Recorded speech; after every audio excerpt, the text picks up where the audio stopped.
ಲಕ್ವ ಹೊಡೆದು ವೀಲ್ಚೇರ್ನಲ್ಲಿದ್ದ ವಯಸ್ಸಾದ ಅತ್ತೆಯ ಜೊತೆ ಸೊಸೆ ಮಾಡಿದ ಕೆಲಸ. ಅದನ್ನು ಕೇಳಿ ವಿದೇಶದಿಂದ ಓಡಿ ಬಂದ ಮಗ. ರೂಮಿನೊಳಗಿನ ದೃಶ್ಯ ನೋಡಿ ಅವನು ನಿಂತ ನೆಲವೇ ಕುಸಿದು ಹೋಗಿತ್ತು. ಅಮ್ಮನನ್ನು ಆ ಸ್ಥಿತಿಯಲ್ಲಿ ನೋಡಿ ಅವನ ಉಸಿರೇ ನಿಂತು ಹೋಗಿತ್ತು. ಸುಹಾಸ್ ತುಂಬಾ ಸಿರಿವಂತ. ಅವನಿಗೆ 2-3 ಮನೆಗಳು, ಊರಿನಲ್ಲಿ ಸಾಕಷ್ಟು ಆಸ್ತಿ ಎಲ್ಲವೂ ಇತ್ತು. ಸುಹಾಸ್ ಶೆಟ್ಟಿ ಹಡಗಿನಲ್ಲಿ ಕ್ಯಾಪ್ಟನ್ ಆಗಿ ಕೆಲಸ ಮಾಡ್ತಿದ್ದ.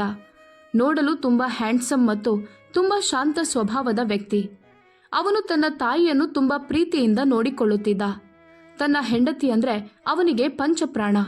ಸುಹಾಸ್ ಅವರ ಅಮ್ಮ ಕೆಲವು ವರ್ಷಗಳ ಹಿಂದೆ ಲಕ್ವ ಹೊಡೆದು ಹಾಸಿಗೆಯಲ್ಲಿದ್ದರು. ಆಕೆಯ ದೇಹದ ಅರ್ಧ ಭಾಗ ಕೆಲಸ ಮಾಡುತ್ತಿರಲಿಲ್ಲ, ಆದರೆ ಆಕೆ ಚೆನ್ನಾಗಿ ಮಾತನಾಡುತ್ತಿದ್ದರು.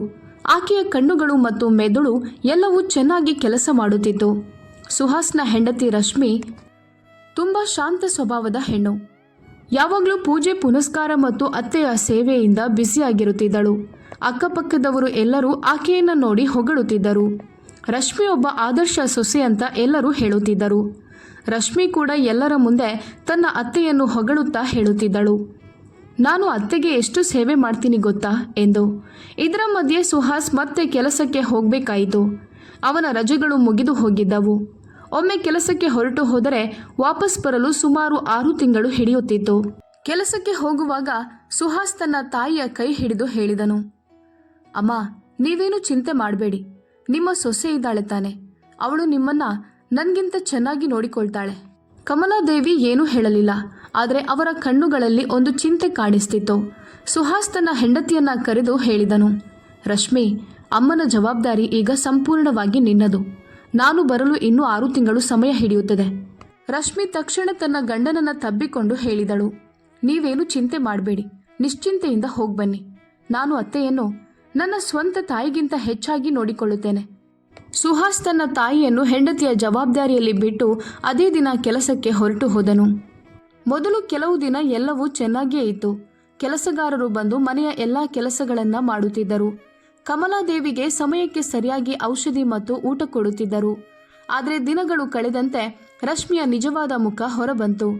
ಒಂದು ದಿನ ಬೆಳಗ್ಗೆ ಅವಳು ಕೋಪದಿಂದ ಹೇಳಿದಳು, ಇನ್ನೆಷ್ಟು ದಿನ ನಾನು ಈ ಮುದುಕಿಯ ಸೇವೆ ಮಾಡಬೇಕು? ನನಗೂ ನನ್ನ ಜೀವನ ಇದೆ. ಆ ದಿನದಿಂದಲೇ ಅವಳು ಕೆಲಸಗಾರರನ್ನ ಕೆಲಸದಿಂದ ತೆಗೆದು ಹಾಕಿಬಿಟ್ಟಳು. ಕಮಲಮ್ಮನವರ ರೂಮಿನ ಬಾಗಿಲು ಯಾವಾಗಲೂ ಮುಚ್ಚಿರುತ್ತಿತ್ತು. ಕೆಲವೊಮ್ಮೆ ನೆನಪಾದರೆ ಮಾತ್ರ ಊಟ ಕೊಡುತ್ತಿದ್ದಳು. ನೀರಿಗಾಗಿ ಕೂಡ ಆಕೆ ದಿನವೆಲ್ಲ ಕಾಯಬೇಕಾಗುತ್ತಿತ್ತು. ದಿನಗಳು ಕಳೆದಂತೆ ಕಮಲಮ್ಮನವರ ಸ್ಥಿತಿ ತುಂಬಾ ದುಃಖಕರವಾಗಿ ಬಿಟ್ಟಿತು. ಅವರ ಜೊತೆ ಮಾತನಾಡುವವರು ಕೂಡ ಯಾರೂ ಇರಲಿಲ್ಲ. ಅವರು ನೀರು ನೀರು ಅಂತ ಪದೇ ಪದೇ ಕೇಳುತ್ತಿದ್ದರು. ಒಂದು ದಿನ ರಶ್ಮಿ ಯಾರೂ ಊಹಿಸದ ಕೆಲಸ ಮಾಡಿದಳು. ಮನೆಯ ಹಿಂದೆ ಹಳೆಯದಾದ ಒಂದು ಸ್ಟೋರ್ ರೂಮ್ ಇತ್ತು. ಅದಕ್ಕೆ ಯಾವುದೇ ಕಿಟಕಿಗಳಿರಲಿಲ್ಲ, ಕೇವಲ ಒಂದು ಬಾಗಿಲು ಮಾತ್ರ. ಆ ರಾತ್ರಿ ರಶ್ಮಿ ಕಮಲಮ್ಮನವರನ್ನ ಎಳೆದುಕೊಂಡು ಹೋಗಿ ಆ ಸ್ಟೋರ್ ರೂಮ್ನಲ್ಲಿ ಬಿಟ್ಟು ಬಿಟ್ಟಳು. ಅಕ್ಕಪಕ್ಕದವರಿಗೆ ಹೇಳುತ್ತಿದ್ದಳು, ಅತ್ತೆಗೆ ತುಂಬಾ ಹುಷಾರಿಲ್ಲ, ಅವರು ಯಾರ ಜೊತೆ ಮಾತನಾಡಲು ಇಷ್ಟಪಡುತ್ತಿಲ್ಲ. ದಿನಗಳು ಕಳೆದವು. ಕಮಲಮ್ಮ ಕತ್ತಲಾದ ಆ ರೂಮಿನಲ್ಲಿ ಒಂಟಿಯಾಗಿ ಬಿದ್ದಿದ್ದರು. ಕೆಲವೊಮ್ಮೆ ಮಾತ್ರ ರಶ್ಮಿ ಸ್ವಲ್ಪ ಊಟ ಇಟ್ಟು ಹೋಗುತ್ತಿದ್ದಳು. ಕೆಲವು ದಿನ ಅದೂ ಕೂಡ ಇರಲಿಲ್ಲ. ನೀರನ್ನು ಕೊಡಲು ಯಾರೂ ಇರಲಿಲ್ಲ. ಇದರಲ್ಲಿ ರಶ್ಮಿ ತನ್ನ ಜೀವನವನ್ನು ಸ್ವಚ್ಛಂದವಾಗಿ ನಡೆಸುತ್ತಿದ್ದಳು. ಪ್ರತಿದಿನ ಶಾಪಿಂಗ್, ಬ್ಯೂಟಿ ಪಾರ್ಲರ್, ಸ್ನೇಹಿತರು ಎಂದು ಅವಳು ತನ್ನ ಜೀವನವನ್ನು ಎಂಜಾಯ್ ಮಾಡುತ್ತಿದ್ದಳು. ಸುಹಾಸ್ ಪ್ರತಿ ಮಾಸ ಕಳುಹಿಸುತ್ತಿದ್ದ ಎಲ್ಲ ಹಣವನ್ನು ತನ್ನ ಮೇಲೆಯೇ ಖರ್ಚು ಮಾಡುತ್ತಿದ್ದಳು. ಅಕ್ಕಪಕ್ಕದವರಿಗೆ ಹೇಳುತ್ತಿದ್ದಳು, ಅತ್ತೆಯ ಆರೋಗ್ಯ ತುಂಬ ಕೆಟ್ಟಿದೆ, ಅವರ ಚಿಕಿತ್ಸೆಗೆ ತುಂಬ ಹಣ ಖರ್ಚಾಗ್ತಿದೆ. ಪ್ರತಿ ಭಾನುವಾರ ಗಂಡನ ವಿಡಿಯೋ ಕಾಲ್ ಬರುತ್ತಿತ್ತು. ಆ ದಿನವೂ ಭಾನುವಾರವಾಗಿತ್ತು. ಸುಹಾಸ್ ವಿಡಿಯೋ ಕಾಲ್ ಮಾಡುವ ಸಮಯವಾಗಿತ್ತು. ರಶ್ಮಿ ಕಣ್ಣಲ್ಲಿ ಕಣ್ಣೀರು ಬರಬೇಕು ಅಂತ ಕಣ್ಣಿಗೆ ಗ್ಲಿಸರಿನ್ ಹಾಕ್ಕೊಂಡು ನಾಟಕ ಮಾಡಲು ಸಿದ್ಧವಾಗಿ ಕುಳಿತಿದ್ದಳು. ಗಂಡ ಆ ಸಮುದ್ರದಲ್ಲಿ ಆ ದೊಡ್ಡ ಹಡಗಿನಲ್ಲಿ ಕೆಲಸ ಮಾಡ್ತಿದ್ದ. ಅಲ್ಲಿ ಕಾಣಿಸ್ತಿದ್ದ ಸುಹಾಸ್ ಫೋನ್ ಮಾಡಿದ ತಕ್ಷಣ ಕೇಳಿದನು, ರಶ್ಮಿ, ಅಮ್ಮ ಹೇಗಿದ್ದಾರೆ? ರಶ್ಮಿ ಅಳುವಂತೆ ನಟಿಸುತ್ತಾ ಹೇಳಿದಳು, ನಿಮ್ಮ ಅಮ್ಮ ತುಂಬ ವೀಕ್ ಆಗಿಬಿಟ್ಟಿದ್ದಾರೆ, ಯಾವಾಗಲೂ ಮಲಗೆ ಇಡ್ತಾರೆ. ನಾನು ಪೂರ್ತಿ ದಿನ ಅವರ ಪಕ್ಕದಲ್ಲೇ ಕುಳಿತುಕೊಂಡಿರ್ತೇನೆ. ಅದನ್ನು ಕೇಳಿ ಸುಹಾಸ್ ತುಂಬ ಹೆಮ್ಮೆಯಿಂದ ಮತ್ತು ಸಂತೋಷದಿಂದ ಹೇಳಿದನು, ನೀನು ತುಂಬ ಒಳ್ಳೆಯ ಹೆಣ್ಣು, ತುಂಬ ಒಳ್ಳೆಯ ಕೆಲಸ ಮಾಡ್ತಿದ್ಯಾ.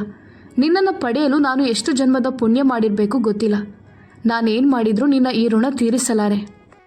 ರಶ್ಮಿ ಕೂಡ ಮೃದು ಧ್ವನಿಯಲ್ಲಿ ಹೇಳಿದಳು, ಅಯ್ಯೋ, ನೀವೇನು ಹೇಳ್ತಾ ಇದ್ದೀರಾ? ಅದು ನನ್ನ ಕರ್ತವ್ಯ, ನನ್ನ ಜವಾಬ್ದಾರಿ. ಆದರೆ ಅದೇ ಸಮಯದಲ್ಲಿ ಮನೆಯ ಹಿಂದಿನ ಆ ಕತ್ತಲ ಕೋಣೆಯಲ್ಲಿ ಕಮಲಮ್ಮ ಬಾಯಾರಿಕೆಯಿಂದ ನೀರಿಗಾಗಿ ಒದ್ದಾಡುತ್ತಿದ್ದರು. ಫೋನ್ ಕಟ್ ಮಾಡಿದ ತಕ್ಷಣ ರಶ್ಮಿಯ ಮುಖದಲ್ಲಿ ಒಂದು ಮಂದಹಾಸ ಮೂಡಿತು. ಅವಳು ತನ್ನ ನಾಟಕೀಯ ಕಣ್ಣೀರನ್ನು ಒರೆಸಿಕೊಂಡು ನಗುತ್ತಾ ಹೇಳಿದಳು, ಜವಾಬ್ದಾರಿ ಮೈ ಫುಟ್. ನಾನು ನನ್ನ ಜವಾಬ್ದಾರಿಯನ್ನು ಚೆನ್ನಾಗಿ ನಿಭಾಯಿಸ್ತಿದ್ದೇನೆ ಎಂದು ಹೇಳುತ್ತಾ ಅವಳು ನಿಧಾನವಾಗಿ ಆ ಸ್ಟೋರ್ ರೂಮ್ ಕಡೆ ನಡೆದುಕೊಂಡು ಹೋದಳು. ತನ್ನ ಪರ್ಸ್ನಲ್ಲಿದ್ದ ಬೀಗವನ್ನು ತೆಗೆದು ರೂಮಿನ ಬಾಗಿಲು ತೆರೆದಾಗ ಒಳಗಿನಿಂದ ಕೆಟ್ಟ ವಾಸನೆ ಬರ್ತಿತ್ತು. ಆ ರೂಮಿನ ನೆಲದ ಮೇಲೆ ಸರೋಜಮ್ಮ ಬಿದ್ದುಕೊಂಡಿದ್ದರು. ಅವರು ನಿಧಾನವಾಗಿ ಉಸಿರಾಡುತ್ತಿದ್ದರು ಮತ್ತು ಪದೇ ಪದೇ ನೀರು ನೀರು ಅಂತ ಕೇಳುತ್ತಿದ್ದರು. ಅದನ್ನು ಕೇಳಿದ ರಶ್ಮಿ ಬೇಸರದಿಂದ ಹೇಳಿದಳು, ಯಾವಾಗ ನೋಡಿದ್ರೂ ನೀರು ನೀರು ಅಂತ ಹೇಳ್ತೀಯ, ನಾನೇನಾದರೂ ನಿನ್ನ ಕೆಲಸದವಳು ಅಂದ್ಕೊಂಡಿದ್ಯಾ ಎಂದು ಹೇಳಿ ಅವಳು ನೀರು ಸಹ ಕೊಡದೆ ಅಲ್ಲಿಂದ ಹೊರಟು ಹೋಗಿ ಬಿಟ್ಟಳು. ಸಮಯ ಇದೇ ರೀತಿ ಕಳೆಯುತ್ತಿತ್ತು. ಇದರ ನಡುವೆ ಸಮುದ್ರದಲ್ಲಿ ಸುಹಾಸ್ ಹಡಗು ತನ್ನ ಕೆಲಸವನ್ನ ಮುಗಿಸಿತು. ಸುಹಾಸ್ ಈಗ ವಾಪಸ್ ಮನೆಗೆ ಬರಲು ತಯಾರಿ ಮಾಡುತ್ತಿದ್ದನು. ಅವನಂದುಕೊಂಡ ಸಮಯಕ್ಕಿಂತ 4 ವಾರಗಳ ಮೊದಲೇ ಕೆಲಸ ಮುಗಿದು ಹೋಗಿತ್ತು. ಅವನ ಗೆಳೆಯರು ಹೇಳಿದರು, ನಾವೆಲ್ಲರೂ ದುಬೈಗೆ ಹೋಗಿ ಎಂಜಾಯ್ ಮಾಡೋಣ ಅಂತ ಯೋಚಿಸಿದ್ದೇವೆ, ನೀನು ನಮ್ಮ ಜೊತೆ ಬರ್ತೀಯಾ? ಅದಕ್ಕೆ ಸುಹಾಸ್ ಹೇಳಿದನು, ಇಲ್ಲ, ನಾನು ಮನೆಗೆ ಹೋಗಬೇಕು. ಅವನು ಮನಸ್ಸಿನಲ್ಲಿ ಯೋಚಿಸಿದನು, ಈ ಬಾರಿ ಯಾರಿಗೂ ಹೇಳದೆ ಸರ್ಪ್ರೈಸ್ ಆಗಿ ಮನೆಗೆ ಹೋಗೋಣ. ಅಮ್ಮ ಮತ್ತು ರಶ್ಮಿ ಇಬ್ಬರು ನನ್ನನ್ನು ನೋಡಿ ಎಷ್ಟು ಸಂತೋಷ ಪಡ್ತಾರೋ. ಅವರ ಕಣ್ಣುಗಳಲ್ಲಿ ಆ ಸಂತೋಷವನ್ನ ನೋಡಿದ್ರೆ ನನಗೆ ತುಂಬಾ ಸಮಾಧಾನವಾಗುತ್ತದೆ. 2 ದಿನಗಳ ನಂತರ ಒಂದು ಮಧ್ಯಾಹ್ನ ಟ್ಯಾಕ್ಸಿ ಆ ಮನೆಯ ಮುಂದೆ ಬಂದು ನಿಂತಿತು. ಸುಹಾಸ್ ಬೇಗನೆ ಮನೆಯ ಬಳಿ ಬಂದು ತನ್ನ ಬಳಿ ಇದ್ದ ಬೀಗದಿಂದ ಬಾಗಿಲು ತೆರೆದನು. ಅವನು ತುಂಬಾ ಸಂತೋಷವಾಗಿದ್ದನು. ಎಲ್ಲರೂ ನನ್ನನ್ನು ನೋಡಿ ಎಷ್ಟು ಸಂತೋಷ ಪಡ್ತಾರೋ ಎಂದು ಯೋಚಿಸುತ್ತಾ ಮನೆಯೊಳಗೆ ಪ್ರವೇಶಿಸಿದನು. ಆದರೆ ಮನೆಯೊಳಗೆ ಯಾರೂ ಇರಲಿಲ್ಲ. ಅಲ್ಲಿ ಒಂದು ವಿಚಿತ್ರವಾದ ಮೌನ ಆವರಿಸಿತ್ತು. ಸುಹಾಸ್ ಸಂತೋಷದಿಂದ ಕೂಗಿದನು, ಅಮ್ಮ, ನಾನು ಬಂದ್ಬಿಟ್ಟಿದ್ದೇನೆ. ರಶ್ಮಿ, ಇಲ್ಲಿ ಬಾ, ನಾನು ವಾಪಸ್ ಬಂದಿದ್ದೇನೆ. ಆದರೆ ಯಾವುದೇ ಉತ್ತರ ಬರಲಿಲ್ಲ. ಸುಹಾಸ್ ನೇರವಾಗಿ ತನ್ನ ತಾಯಿಯ ರೂಮಿನ ಕಡೆ ಹೋದನು. ಬಾಗಿಲು ತೆರೆದಾಗ ಅಲ್ಲಿದ್ದ ದೃಶ್ಯ ನೋಡಿ ಅವನು ನಿಂತ ನೆಲವೇ ಕುಸಿದಂತಾಯಿತು. ಯಾಕಂದ್ರೆ ಅದು ಅವನ ಅಮ್ಮನ ರೂಮ್ ಆಗಿರಲಿಲ್ಲ. ಆ ರೂಮ್ ಈಗ ಒಂದು ಐಷಾರಾಮಿ ಡ್ರೆಸ್ಸಿಂಗ್ ರೂಮ್ ಆಗಿ ಬದಲಾಗಿ ಬಿಟ್ಟಿತ್ತು. ಅದನ್ನು ನೋಡಿದ ತಕ್ಷಣ ಅವನ ಹೃದಯದಲ್ಲಿ ಭಯ ಮತ್ತು ಗಾಬರಿ ತುಂಬಿತು. ಆ ರೂಮಿನೊಳಗೆ ಕಾಲಿಟ್ಟಂತೆ ಅವನ ಹೃದಯ ಇನ್ನೂ ಜೋರಾಗಿ ಬಡಬಡನೆ ಹೊಡೆಯುತ್ತಿತ್ತು. ಅಮ್ಮನ ಔಷಧಿಗಳನ್ನು ಇಡುವ ಸ್ಥಳದಲ್ಲಿ ಈಗ ದೊಡ್ಡ ಕಾಸ್ಟ್ಲಿ ಡ್ರೆಸ್ಸಿಂಗ್ ಟೇಬಲ್ ಇತ್ತು. ಅದರ ಪಕ್ಕದಲ್ಲಿ ದೊಡ್ಡ ದೊಡ್ಡ ವಾರ್ಡ್ರೋಬ್ಗಳು, ಅವುಗಳಲ್ಲಿ ಡಿಸೈನರ್ ಬಟ್ಟೆಗಳು ಮತ್ತು ಕಾಸ್ಟ್ಲಿ ಚಪ್ಪಲಿಗಳು ತುಂಬಿಕೊಂಡಿದ್ದವು. ಗೋಡೆಯ ಮೇಲೆ ರಶ್ಮಿಯ ದೊಡ್ಡ ಫೋಟೋ ಕೂಡ ಇತ್ತು. ಆ ರೂಮಿನಲ್ಲಿ ಇಲ್ಲಿ ಅಮ್ಮ ಇದ್ರು ಅಂತ ಹೇಳುವ ಒಂದು ಚಿಕ್ಕ ಗುರುತು ಕೂಡ ಕಾಣಿಸಲಿಲ್ಲ. ಸುಹಾಸ್ ಸಂಪೂರ್ಣ ರೂಮನ್ನ ನೋಡಿದನು. ನಂತರ ಅವನು ತಕ್ಷಣ ಹೊರಗೆ ಓಡಿ ಬಂದನು. ಅಮ್ಮ, ಅಮ್ಮ ಎಂದು ಆತಂಕದಿಂದ ಕೂಗುತ್ತಾ ಮನೆಯ ಪ್ರತಿಯೊಂದು ಸ್ಥಳದಲ್ಲೂ ಹುಡುಕತೊಡಗಿದನು. ಅಡುಗೆ ಮನೆ, ವರಾಂಡಾ, ಗೆಸ್ಟ್ ಹೌಸ್, ಅವರ ಬೆಡ್ರೂಮ್, ಅಷ್ಟೇ ಅಲ್ಲ, ಮೆಟ್ಟಿಲೇರಿ ಮೇಲ್ಮಹಡಿಗೂ ಹೋಗಿ ನೋಡಿದನು. ಆದರೆ ಅವನ ಅಮ್ಮ ಎಲ್ಲೂ ಕಾಣಿಸಲಿಲ್ಲ. ಮನೆಯಲ್ಲಿ ಸುಹಾಸ್ ಹೆಂಡತಿ ರಶ್ಮಿಯೂ ಕಾಣಿಸಲಿಲ್ಲ. ಒಂದು ಕ್ಷಣ ಸುಹಾಸ್ ಗಾಬರಿಯಿಂದ ಅಲ್ಲೇ ಕುಸಿದು ಕುಳಿತನು. ಇದೇನಾಯಿತು? ನನ್ನ ಅಮ್ಮ ಮತ್ತು ರಶ್ಮಿ ಇಬ್ರು ಎಲ್ಲಿಗೆ ಹೋಗಿದ್ದಾರೆ ಎಂದು ಆತಂಕದಿಂದ ಯೋಚಿಸುತ್ತಿದ್ದನು. ಅಷ್ಟರಲ್ಲಿ ಮನೆಯ ಹಿಂದಿನ ಸ್ಟೋರ್ ರೂಮಿನ ಕಡೆಯಿಂದ ಯಾರೋ ಕೆಮ್ಮುತ್ತಿರುವ ಶಬ್ದ ಕೇಳಿಸಿತು. ಆ ಶಬ್ದ ತುಂಬ ನಿಧಾನವಾಗಿತ್ತು. ಸ್ವಲ್ಪ ಹೊತ್ತು ಸುಮ್ಮನಿದ್ದು ಸುಹಾಸ್ ತುಂಬ ಗಮನದಿಂದ ಆ ಶಬ್ದವನ್ನು ಕೇಳಲು ಶುರು ಮಾಡಿದನು. ಆ ಶಬ್ದ ಈಗ ಮತ್ತೆ ಕೇಳಿಸ್ತಿತ್ತು. ಅದು ತುಂಬ ನಿಧಾನವಾಗಿ ಬರುತ್ತಿತ್ತು. ಶಬ್ದ ಬರುತ್ತಿದ್ದ ಕಡೆಗೆ ಸುಹಾಸ್ ನಿಧಾನವಾಗಿ ಹೆಜ್ಜೆ ಹಾಕುತ್ತಾ ಹೋಗುತ್ತಿದ್ದನು. ಆ ಶಬ್ದ ಮನೆಯ ಹಿಂದಿನ ಆ ಹಳೆಯ ಸ್ಟೋರ್ ರೂಮ್ನಿಂದ ಬರುತ್ತಿತ್ತು.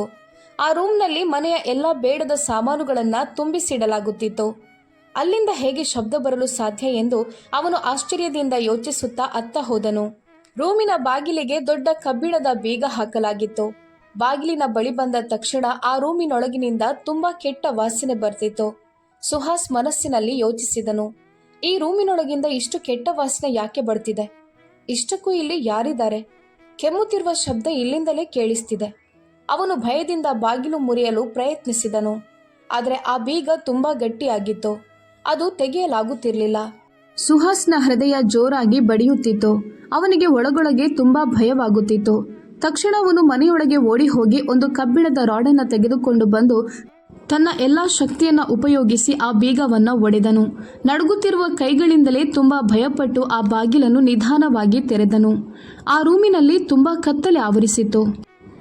ಅವನು ತನ್ನ ಮೊಬೈಲ್ನಲ್ಲಿ ಲೈಟ್ ಆನ್ ಮಾಡಿ ಆ ಬೆಳಕಿನಲ್ಲಿ ಒಳಗಿನ ದೃಶ್ಯವನ್ನ ನೋಡಿದನು. ಅಲ್ಲಿದ್ದ ದೃಶ್ಯ ನೋಡಿ ಅವನ ಆತ್ಮವೇ ನಡುಗಿ ಹೋಗಿತ್ತು. ಆ ರೂಮಿನೊಳಗೆ ನೆಲದ ಮೇಲೆ ಒಂದು ಹಾಸಿಗೆಯಲ್ಲಿ ಅಸ್ಥಿ ಪಂಜರದಂತಿರುವ ಒಬ್ಬ ಮಹಿಳೆ ಬಿದ್ದಿದ್ದರು. ಅವರ ಕೂದಲುಗಳು ಎಲ್ಲ ಚದುರಿ ಹೋಗಿದ್ದವು. ಮೈ ಮೇಲೆ ಹಲವಾರು ಗಾಯಗಳ ಗುರುತುಗಳು ಕಾಣಿಸುತ್ತಿದ್ದವು. ಮೊದಲಿಗೆ ಅದು ಯಾರು ಅಂತ ಅವನಿಗೆ ಗುರುತಿಸಲಾಗಲಿಲ್ಲ. ಆದರೆ ಅದು ಬೇರೆ ಯಾರೂ ಅಲ್ಲ, ಅದು ಕಮಲಮ್ಮನವರೇ ಆಗಿದ್ದರು. ಸುಹಾಸ್ ತುಂಬಾ ಗಾಬರಿಯಾಗಿ ಭಯದಿಂದಲೇ ಅಮ್ಮ ಅಮ್ಮ ಎಂದು ಜೋರಾಗಿ ಕೂಗಿದನು.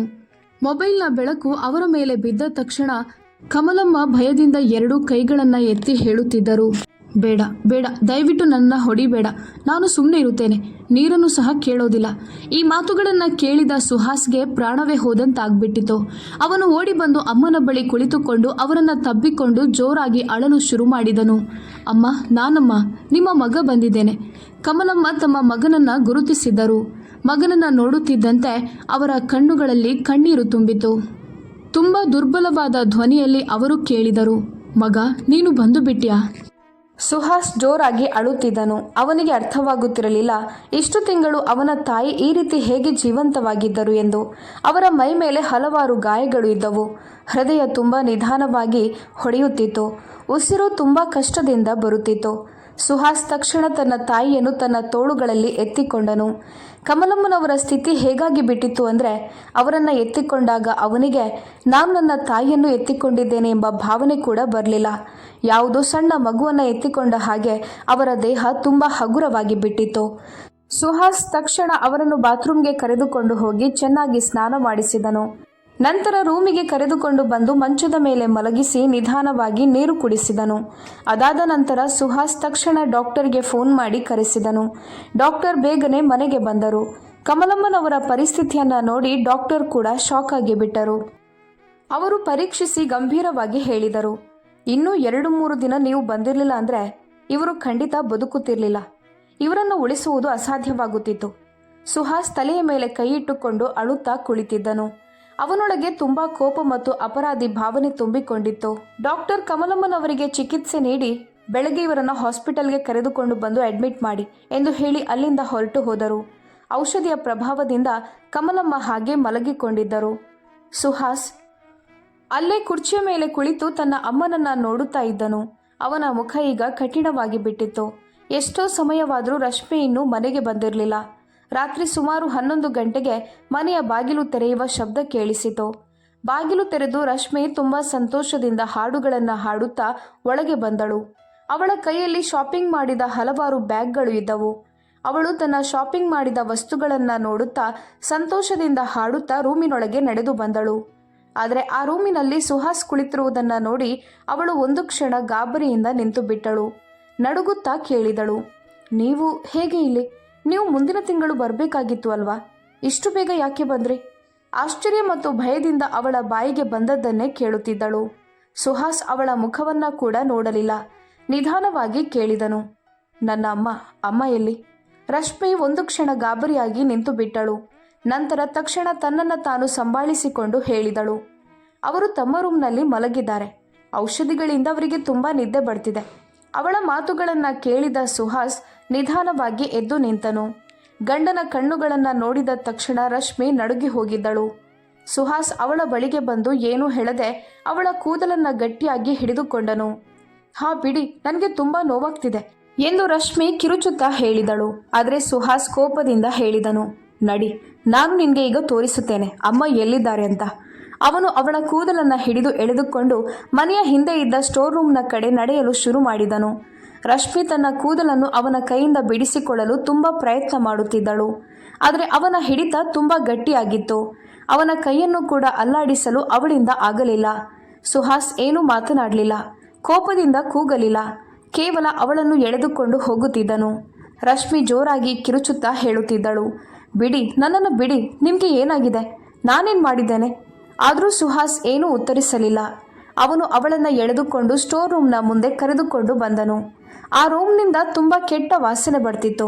ರಶ್ಮಿ ತನ್ನ ಮೂಗನ್ನು ಮುಚ್ಚಿಕೊಂಡು ಮುಖವನ್ನು ತಿರುಗಿಸಿಕೊಂಡಳು.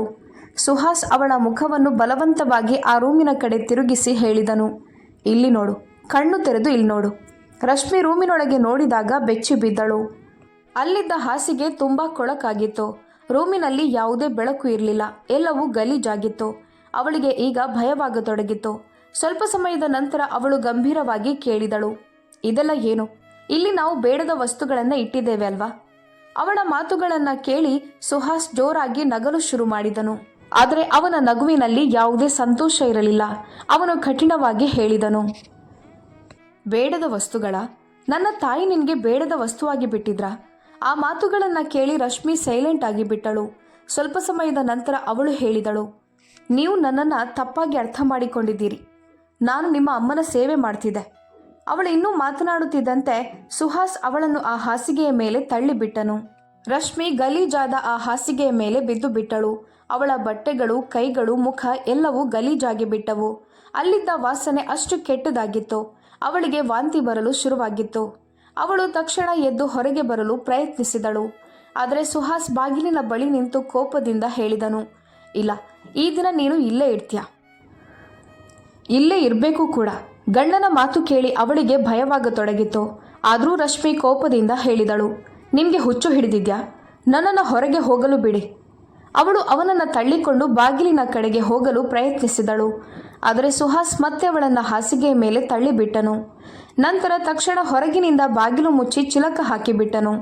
ಒಳಗಿನಿಂದ ರಶ್ಮಿ ಜೋರಾಗಿ ಕಿರುಚುತ್ತಾ ಹೇಳತೊಡಗಿದಳು, ನೀವು ತಪ್ಪು ಮಾಡ್ತಾ ಇದ್ದೀರಾ, ನೀವು ತಪ್ಪು ಮಾಡ್ತಾ ಇದ್ದೀರಾ, ನೀವು ನನ್ನ ಮೇಲೆ ಅತ್ಯಾಚಾರ ಮಾಡ್ತಾ ಇದ್ದೀರಾ, ನಾನು ಪೊಲೀಸರಿಗೆ ಹೇಳ್ತೀನಿ ಎಂದು ರಶ್ಮಿ ಗಂಡನನ್ನು ಹೆದರಿಸಲು ಪ್ರಯತ್ನಿಸಿದಳು.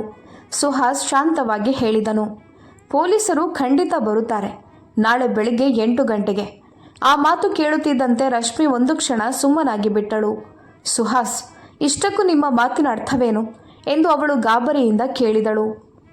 ಸುಹಾಸ್ ಹೇಳಿದನು, ನಾನು ಪೊಲೀಸರಿಗೆ ಫೋನ್ ಮಾಡಿದ್ದೇನೆ. ಅವರು ಬಂದಾಗ ಅವರಿಗೆ ಎಲ್ಲವನ್ನೂ ಹೇಳುತ್ತೇನೆ. ನನ್ನ ಅಮ್ಮನ ಜೊತೆ ನೀನು ಏನೇನು ಮಾಡಿದ್ದೀಯ ಅಂತ. ಒಳಗಿನಿಂದ ರಶ್ಮಿ ಜೋರಾಗಿ ಬಾಗಿಲು ತಟ್ಟುತ್ತಾ ಹೇಳತೊಡಗಿದಳು, ಬೇಡ ಬೇಡ, ದಯವಿಟ್ಟು ಆ ರೀತಿ ಮಾಡಬೇಡಿ. ನಾವು ಕುಳಿತುಕೊಂಡು ಮಾತನಾಡೋಣ, ಎಲ್ಲವೂ ಸರಿ ಹೋಗುತ್ತದೆ.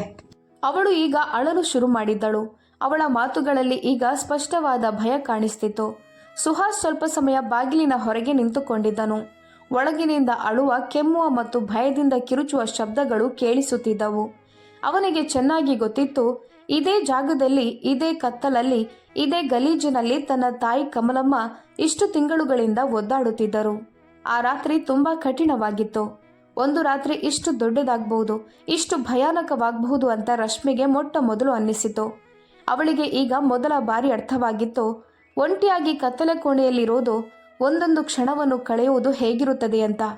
ಆ ರೂಮಿನ ಕತ್ತಲಲ್ಲಿ ಅವಳಿಗೆ ತುಂಬ ಭಯವಾಗುತ್ತಿತ್ತು, ತುಂಬ ದಾಹವಾಗುತ್ತಿತ್ತು. ಆದರೆ ಅಲ್ಲಿ ಅವಳ ಮಾತು ಕೇಳುವವರು ಯಾರೂ ಇರಲಿಲ್ಲ. ಅವಳು ಬಾಗಿಲು ತಟ್ಟಿ ತಟ್ಟಿ ಸುಸ್ತಾಗಿ ಬಿಟ್ಟಳು. ಕೊನೆಗೆ ಸುಮ್ಮನಾಗಿ ಬಿಟ್ಟಳು. ಇದರ ನಡುವೆ ಸುಹಾಸ್ ತನ್ನ ಅಮ್ಮನ ಬಳಿಯೇ ಕುಳಿತುಕೊಂಡಿದ್ದನು. ಔಷಧಿಗಳ ಪರಿಣಾಮದಿಂದ ಕಮಲಮ್ಮ ಮಲಗಿಕೊಂಡಿದ್ದರು. ಡಾಕ್ಟರ್ ಮನೆಯಲ್ಲೇ ಆಕ್ಸಿಜನ್ ವ್ಯವಸ್ಥೆ ಮಾಡಿಸಿದ್ದರು. ಸುಹಾಸ್ ಪದೇ ಪದೇ ಅಮ್ಮನನ್ನ ಚೆಕ್ ಮಾಡುತ್ತಿದ್ದನು. ಅವರ ಕೈ ಹಿಡಿದುಕೊಂಡೇ ಅಲ್ಲೇ ಕುಳಿತುಕೊಂಡಿದ್ದನು. ಅವನೊಳಗೆ ತುಂಬ ದುಃಖ ಮತ್ತು ಕೋಪ ತುಂಬಿಕೊಂಡಿತ್ತು. ಆದರೆ ಅವನು ಕೂಗಲಿಲ್ಲ, ಕೋಪಿಸಿಕೊಳ್ಳಲಿಲ್ಲ, ಶಾಂತವಾಗಿ ಕುಳಿತಿದ್ದನು. ಅವನ ಮನಸ್ಸಿನಲ್ಲಿ ಒಂದು ತೀರ್ಮಾನ ಆಗಿಬಿಟ್ಟಿತ್ತು, ಇವಳಿಗೆ ಸರಿಯಾದ ಪಾಠ ಕಲಿಸಬೇಕು. ಬೆಳಿಗ್ಗೆ ಸರಿಯಾಗಿ 8 ಗಂಟೆಗೆ ಮನೆಯ ಬೆಲ್ ರಿಂಗ್ ಆಯಿತು. ಸುಹಾಸ್ ಬಾಗಿಲು ತೆರೆದಾಗ ಪೊಲೀಸರಿದ್ದರು. ಅವರ ಜೊತೆ ಡಾಕ್ಟರ್ ಕೂಡ ಬಂದಿದ್ದರು. ಸುಹಾಸ್ ಅವರನ್ನು ಕರೆದುಕೊಂಡು ಸ್ಟೋರ್ ರೂಮ್ನ ಕಡೆಗೆ ಹೋದನು. ಇನ್ಸ್ಪೆಕ್ಟರ್ ಬಾಗಿಲು ತೆರೆದರು. ರಶ್ಮಿ ಭಯದಿಂದ ಗಾಬರಿಯಾಗಿ ಅಲ್ಲಿ ಕುಳಿತಿದ್ದಳು. ಅವಳ ಬಟ್ಟೆಗಳು ತುಂಬ ಗಲೀಜಾಗಿದ್ದವು. ಪೊಲೀಸರನ್ನು ನೋಡುತ್ತಿದ್ದಂತೆ ಅವಳು ಜೋರಾಗಿ ಅಳುತ್ತಾ ಹೇಳಿದಳು, ಇವರು ನನ್ನನ್ನು ಇಲ್ಲಿ ಕೂಡಿ ಹಾಕಿದ್ದಾರೆ, ಇವರಿಗೆ ಹುಚ್ಚಿಡಿದಿದೆ, ಇವರನ್ನು ತಕ್ಷಣ ಅರೆಸ್ಟ್ ಮಾಡಿ. ಆದರೆ ಪೊಲೀಸರು ಗಂಭೀರವಾಗಿ ಕೇಳಿದರು, ಈ ರೂಮನ್ನು ನೀವು ಯಾವುದಕ್ಕಾಗಿ ಬಳಸ್ತಿದ್ರಿ? ಆ ಪ್ರಶ್ನೆ ಕೇಳುತ್ತಿದ್ದಂತೆ ರಶ್ಮಿಯ ಬಾಯಿಂದ ಮಾತೇ ಬರಲಿಲ್ಲ. ಅವಳು ಸೈಲೆಂಟ್ ಆಗಿಬಿಟ್ಲು. ಸುಹಾಸ್ ಶಾಂತವಾಗಿ ನಡೆದ ಎಲ್ಲ ವಿಷಯವನ್ನು ವಿವರಿಸಿದನು. ಡಾಕ್ಟರ್ ರೂಮಿನ ಪರಿಸ್ಥಿತಿಯನ್ನು ನೋಡಿ ಅವರು ಕೂಡ ಗಾಬರಿಯಾಗಿಬಿಟ್ಟರು. ಪೊಲೀಸರು ತಕ್ಷಣ ರಶ್ಮಿಯನ್ನು ಅರೆಸ್ಟ್ ಮಾಡಿದ್ರು. ಅವಳ ಕೈಗೆ ಕೋಳ ಹಾಕಿದ್ರು. ಅವಳು ತುಂಬ ವಿರೋಧ ಮಾಡುತ್ತಿದ್ದಳು. ಆದರೆ ಅವಳ ಮಾತುಗಳನ್ನು ಅಲ್ಲಿ ಯಾರೂ ಕೇಳಲಿಲ್ಲ. ಪೊಲೀಸರು ಅವಳನ್ನು ಕರೆದುಕೊಂಡು ಹೋಗುವಾಗ ಸುಹಾಸ್ ಹೊರಗೆ ನಿಂತಿದ್ದನು. ಅವನು ಒಮ್ಮೆ ಕೂಡ ತನ್ನ ಹೆಂಡತಿಯನ್ನು ಕಣ್ಣೆತ್ತಿ ನೋಡಲಿಲ್ಲ. ಸುಹಾಸ್ ನೇರವಾಗಿ ತನ್ನ ಅಮ್ಮನ ರೂಮಿಗೆ ಹೋದನು. ಕಮಲಮ್ಮನವರಿಗೆ ಈಗ ಪ್ರಜ್ಞೆ ಬಂದಿತ್ತು. ಕಿಟಕಿಯಿಂದ ಬರುತ್ತಿದ್ದ ಸೂರ್ಯನ ಕಿರಣಗಳು ಅವರ ಮುಖದ ಮೇಲೆ ಬೀಳುತ್ತಿತ್ತು. ಅವರು ಶಾಂತವಾಗಿ ಮಲಗಿದ್ದರು. ಅವರು ತಮ್ಮ ಮಗನನ್ನು ನೋಡಿದ ಕ್ಷಣವೇ ಅವರ ಕಣ್ಣುಗಳಲ್ಲಿ ಕಣ್ಣೀರು ತುಂಬಿ ಬಂತು. ಸುಹಾಸ್ ತನ್ನ ಅಮ್ಮನ ಬಳಿ ಕುಳಿತುಕೊಂಡು ಅವರ ಕೈ ಹಿಡಿದುಕೊಂಡು ಹೇಳಿದನು, ಅಮ್ಮ, ಈಗ ಎಲ್ಲವೂ ಸರಿಯಾಗುತ್ತದೆ. ಕಮಲಮ್ಮ ನಿಧಾನವಾಗಿ ಹೇಳಿದರು, ಮಗ, ನೀನು ಬಂದು ಬಿಟ್ಟಿಯಲ್ಲ, ಅಷ್ಟೇ ಸಾಕು, ನನಗೆ ಇನ್ನೇನೂ ಬೇಡ. ಅವರು ಯಾರ ಮೇಲೂ ದೂರು ಹೇಳಲಿಲ್ಲ, ಯಾವುದೇ ಕಂಪ್ಲೇಂಟ್ ಮಾಡಲಿಲ್ಲ. ಕೇವಲ ಮಗನನ್ನು ನೋಡಿದ ಸಂತೋಷದಿಂದ ಅವರ ಮನಸ್ಸಿಗೆ ಎಷ್ಟು ನೆಮ್ಮದಿ ಸಿಕ್ಕಿತೋ ಅದು ಅವರ ಮುಖದಲ್ಲೇ ಕಾಣಿಸ್ತಿತ್ತು. ಸುಹಾಸ್ ತನ್ನ ತಾಯಿಯನ್ನು ತಬ್ಬಿಕೊಂಡು ಅಳುತ್ತಿದ್ದನು. ಅವನ ಕಣ್ಣುಗಳಲ್ಲಿ ಕಣ್ಣೀರು ತುಂಬಿತ್ತು. ಸ್ವಲ್ಪ ಸಮಯದಲ್ಲೇ ಆಂಬ್ಯುಲೆನ್ಸ್ ಬಂದು ಕಮಲಮ್ಮನವರನ್ನು ಆಸ್ಪತ್ರೆಗೆ ಕರೆದುಕೊಂಡು ಹೋಯಿತು. ಹಲವು ದಿನಗಳವರೆಗೆ ಅವರಿಗೆ ಆಸ್ಪತ್ರೆಯಲ್ಲೇ ಚಿಕಿತ್ಸೆ ನೀಡಲಾಯಿತು. ಅವರ ದೇಹ ತುಂಬ ದುರ್ಬಲವಾಗಿ ಬಿಟ್ಟಿತ್ತು. ನಿಧಾನವಾಗಿ ಆ ತಾಯಿ ಚೇತರಿಸಿಕೊಳ್ಳುತ್ತಿದ್ದರು. ಸುಹಾಸ್ ಪೂರ್ತಿ ಸಮಯ ಅಮ್ಮನ ಬಳಿಯೇ ಇರುತ್ತಿದ್ದನು. ತನ್ನ ಕೈಯಾರೆ ಅವರಿಗೆ ಊಟ ತಿನ್ನಿಸುವುದು, ನೀರು ಕುಡಿಸುವುದು, ಔಷಧಿ ಕೊಡುವುದು ಎಲ್ಲವನ್ನೂ ಮಾಡುತ್ತಿದ್ದನು. ಅಷ್ಟೇ ಅಲ್ಲ, ಪೂರ್ತಿ ರಾತ್ರಿ ಅಮ್ಮನ ಪಕ್ಕದಲ್ಲೇ ಒಂದು ಬೆಂಚಿನ ಮೇಲೆ ಮಲಗುತ್ತಿದ್ದನು. ಒಂದು ದಿನ ಕಮಲಮ್ಮ ಕೇಳಿದರು, ಮಗ, ನೀನು ಊಟ ಮಾಡಿದ್ಯಾ? ಇಷ್ಟೊಂದು ದಿನಗಳ ನಂತರ ತಾಯಿಯ ಬಾಯಿಂದ ಬಂದ ಮೊದಲ ಮಾತು ಅದು. ಸುಹಾಸ್ ನಗುತ್ತಾ ಹೇಳಿದನು, ಅಮ್ಮ, ನಾನು ಆಮೇಲೆ ಊಟ ಮಾಡ್ತೀನಿ, ಮೊದಲು ನೀವು ಹುಷಾರಾಗಿ ಮನೆಗೆ ಬನ್ನಿ. ತಾಯಿ ಮಗನನ್ನು ನೋಡಿ ತುಂಬ ನೆಮ್ಮದಿಯಾಗಿದ್ದರು. ನನ್ನ ಮಗ ನನ್ನ ಬಳಿ ಇದ್ದಾನೆ ಎಂಬ ಧೈರ್ಯದಿಂದ ಅವರು ಶಾಂತವಾಗಿ ಮಲಗಿದರು. ಇದರ ನಡುವೆ ಪೊಲೀಸರು ತಮ್ಮ ತನಿಖೆಯನ್ನು ಮುಂದುವರಿಸುತ್ತಿದ್ದರು. ಅಕ್ಕಪಕ್ಕದವರನ್ನು ವಿಚಾರಿಸುತ್ತಿದ್ದರು. ಡಾಕ್ಟರ್ಸ್ಗಳ ರಿಪೋರ್ಟ್ಗಳು, ಸ್ಟೋರ್ ರೂಮ್ನ ಫೋಟೋಗಳು ಮತ್ತು ವಿಡಿಯೋಗಳನ್ನು ಸಾಕ್ಷಿಗಳಾಗಿ ಕೋರ್ಟ್ಗೆ ಸಲ್ಲಿಸಲಾಯಿತು. ವಯಸ್ಸಾದ ಅತ್ತೆಯನ್ನು ಹಿಂಸಿಸಿ ಅವರನ್ನು ಕೊಲ್ಲಲು ಪ್ರಯತ್ನಿಸಿದ ಆರೋಪದಲ್ಲಿ ರಶ್ಮಿ ವಿರುದ್ಧ ಕೇಸ್ ಹಾಕಲಾಯಿತು. ಕೋರ್ಟ್ನಲ್ಲಿ ಸತ್ಯ ಹೊರಬಂದಾಗ ಎಲ್ಲರೂ ಶಾಕ್ ಆದರು. ಜನರು ಯಾರನ್ನು ಆದರ್ಶ ಸೊಸೆ ಅಂತ ಹೊಗಳುತ್ತಿದ್ದರೋ ಅವಳೇ ಇಷ್ಟೊಂದು ಕ್ರೂರಿಯಾದ ಮಹಿಳೆ ಅಂತ ಯಾರೂ ಊಹಿಸಿರಲಿಲ್ಲ. ಕೆಲವು ತಿಂಗಳ ನಂತರ ಕೋರ್ಟ್ ತೀರ್ಪು ಹೊರಬಂದಿತ್ತು. ರಶ್ಮಿಗೆ ಜೀವನ ಪರ್ಯಂತ ಜೈಲು ಶಿಕ್ಷೆ ವಿಧಿಸಲಾಯಿತು. ಅವಳ ತಂದೆ ತಾಯಿ ಕೂಡ ಅವಳ ಜೊತೆಗಿನ ಎಲ್ಲ ಸಂಬಂಧವನ್ನ ಮುರಿದು ಹಾಕಿದರು. ಅವರು ಹೇಳಿದರು, ನೀನು ನಮ್ಮ ಪಾಲಿಗೆ ಸತ್ತು ಹೋಗಿದ್ಯಾ, ಇನ್ಯಾವತ್ತೂ ನಿನ್ನ ಈ ದರಿದ್ರ ಮುಖ ನಮಗೆ ತೋರಿಸಬೇಡ. ರಶ್ಮಿಯ ಗೌರವ ಮತ್ತು ಅಹಂಕಾರ ಎಲ್ಲವೂ ಕ್ಷಣದಲ್ಲೇ ನಾಶವಾಗಿ ಬಿಟ್ಟಿತು. ಈಗ ಅವಳು ಎಲ್ಲವನ್ನೂ ಕಳೆದುಕೊಂಡಿದ್ದಳು. ಇದಾದ ನಂತರ ಸುಹಾಸ್ ತನ್ನ ಹಳೆಯ ಮನೆಯನ್ನ ಮಾರಿಬಿಟ್ಟನು. ಆ ಮನೆಯಲ್ಲಿ ಅವನಿಂದ ಇರಲಾಗುತ್ತಿರಲಿಲ್ಲ. ಅಲ್ಲಿ ಕಳೆದ ಪ್ರತಿಯೊಂದು ಕ್ಷಣವೂ ಅವನ ತಾಯಿ ಅನುಭವಿಸಿದ ನರಕ ಯಾತನೆ ಅವನ ಕಣ್ಣ ಮುಂದೆ ಬರುತ್ತಿತ್ತು. ಅವನು ತನ್ನ ತಾಯಿಯನ್ನ ಕರೆದುಕೊಂಡು ಬೇರೆ ಕಡೆ ಹೊಸ ಮನೆ ಮಾಡಿಕೊಂಡನು. ಅಲ್ಲಿ ಕತ್ತಲೂ ಇರಲಿಲ್ಲ, ಭಯವೂ ಇರಲಿಲ್ಲ. ನಿಧಾನವಾಗಿ ಕಮಲಮ್ಮನವರ ಆರೋಗ್ಯ ಉತ್ತಮವಾಗತೊಡಗಿತು. ಅವರ ಮನಸ್ಸಿಗೆ ನೆಮ್ಮದಿ ಸಿಕ್ಕಿತು. ಅವರ ಮುಖದಲ್ಲಿ ಮತ್ತೆ ಒಂದು ಆನಂದ ಕಾಣಿಸಿತು. ಪ್ರತಿದಿನ ಸಂಜೆ ಸುಹಾಸ್ ತನ್ನ ಅಮ್ಮನನ್ನು ವೀಲ್ಚೇರ್ನಲ್ಲಿ ಪಾರ್ಕಿಗೆ ಕರೆದುಕೊಂಡು ಹೋಗುತ್ತಿದ್ದನು. ಇಬ್ಬರು ಅಲ್ಲೇ ಕುಳಿತು ಸೂರ್ಯ ಮುಳುಗುವುದನ್ನು ನೋಡುತ್ತಿದ್ದರು. ಒಂದು ದಿನ ಕಮಲಮ್ಮ ಹೇಳಿದರು, ಮಗ, ದೇವರು ನಿನ್ನನ್ನು ಸರಿಯಾದ ಸಮಯಕ್ಕೆ ಕಳಿಸಿದ್ದಾನೆ. ಇಲ್ಲದಿದ್ದರೆ ನಿನ್ನನ್ನು ಕೊನೆಯ ಬಾರಿ ಕೂಡ ನಾನು ನೋಡಲಾಗುತ್ತಿರಲಿಲ್ಲ. ಸುಹಾಸ್ ತಕ್ಷಣ ತನ್ನ ತಾಯಿಯ ಕೈ ಹಿಡಿದುಕೊಂಡು ಹೇಳಿದನು, ಅಮ್ಮ, ಆ ರೀತಿ ಮಾತಾಡಬೇಡಿ. ಇನ್ಮೇಲೆ ನಿಮ್ಮನ್ನು ಬಿಟ್ಟು ನಾನು ಎಲ್ಲಿಗೂ ಹೋಗೋದಿಲ್ಲ. ಆ ತಾಯಿಗೆ ಈಗ ಪೂರ್ತಿ ನಂಬಿಕೆ ಬಂದಿತ್ತು. ನನ್ನ ಮಗ ನನ್ನನ್ನು ಬಿಟ್ಟು ಎಲ್ಲಿಗೂ ಹೋಗೋದಿಲ್ಲ. ಅಂದಿನಿಂದ ಅವರಿಬ್ಬರು ನೆಮ್ಮದಿಯಾಗಿ ಆ ಮನೆಯಲ್ಲಿ ಜೀವನ ನಡೆಸುತ್ತಿದ್ದರು. ಆ ಮನೆಯಲ್ಲಿ ಈಗ ಯಾವುದೇ ಭಯದ ವಾತಾವರಣ ಇರಲಿಲ್ಲ. ಸ್ನೇಹಿತರೆ, ಈಗ ನೀವು ಹೇಳಿ, ಮಗ ಮಾಡಿದ ನಿರ್ಧಾರ ಸರಿಯಾಗಿದೆಯಾ? ಈ ಕಥೆ ನಿಮಗೆ ಇಷ್ಟವಾಗಿದ್ದರೆ ಒಂದು ಲೈಕ್ ಮಾಡಿ ಮತ್ತು ನಮ್ಮ ಚಾನೆಲನ್ನು ಸಬ್ಸ್ಕ್ರೈಬ್ ಮಾಡಿ. ಕಥೆಯನ್ನು ಪೂರ್ತಿಯಾಗಿ ಕೇಳಿದ್ದಕ್ಕಾಗಿ ಧನ್ಯವಾದಗಳು.